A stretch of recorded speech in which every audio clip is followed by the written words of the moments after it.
When the British Indian Army came calling for recruits in his village, Mr. Khan tells me he was desperate to volunteer, despite not being old enough. Somebody said, no, you are too small, you can't go on. I said, no, I'm going.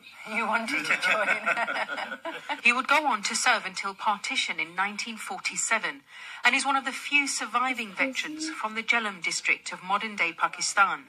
And yet, it's a history often unknown and unacknowledged. You've seen that he gets very emotional, that he feels that they contribute 2.5 million soldiers from the Indian continent, and then clearly from Africa and the Commonwealth, contributed. Their efforts were never recognized. In today's world of instant information and, TikTok and WhatsApp groups, and people don't really read their history. Indian troops in the forefront of the fighting are reported to have done extremely well. It was the largest volunteer army in history and played a decisive role in fighting the Japanese in Burma, for which Mr. Khan was awarded some of his medals.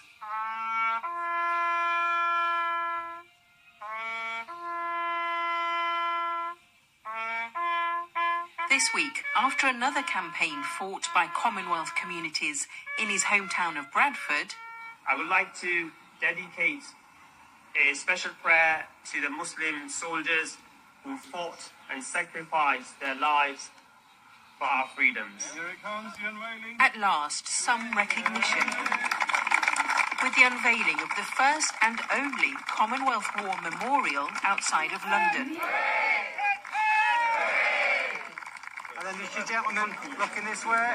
Brilliant. A proud moment for seasoned soldiers, including 101-year-old Jack Crawford from Jamaica and more recent recruits. Absolutely, I feel quite proud standing here in uniform and just being able to talk to people, but also to share with them that there is a diversity within the Royal, not just the Royal Navy, but with the armed forces. More than a third of Bradford's population are from Pakistan.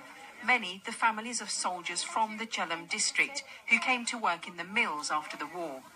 This journey has been special for me, to learn about what the Punjab, what Muslim soldiers, the contribution that they gave. I knew nothing about that. So it's been... Even though that's your heritage, we don't learn that, do we? We don't learn about it. The images that you see are all white European. For architect Sarah Ali, it's not just about commemorating contributions, but also countering far-right narratives about immigrant communities, which spread during the riots. With everything going on and the tensions in our communities, these stories really need to bring people together. People need to belong, that they are part of the fabric of this society, about the fabric of this country. Sadly, one veteran unable to make it was Mirza Khan, represented by his son. It's long due in recognition, but we're proud that it's happened in Bradford. But those people in the streets who say, well, we want our country back and we don't want the immigrants and they haven't contributed anything, I think this is a true recognition of their contribution, because without their contribution, they wouldn't have a country, they wouldn't have the democracy, and they wouldn't have the freedom. So it's a proud day. It's a very proud day. Queen, God bless her, sent him the card. Oh, aapko ek Rani se card mila. Kamaro. Oh, he is nice. You don't look old enough.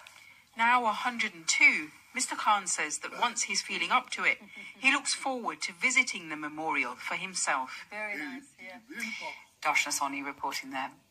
Let's take a look at the sport.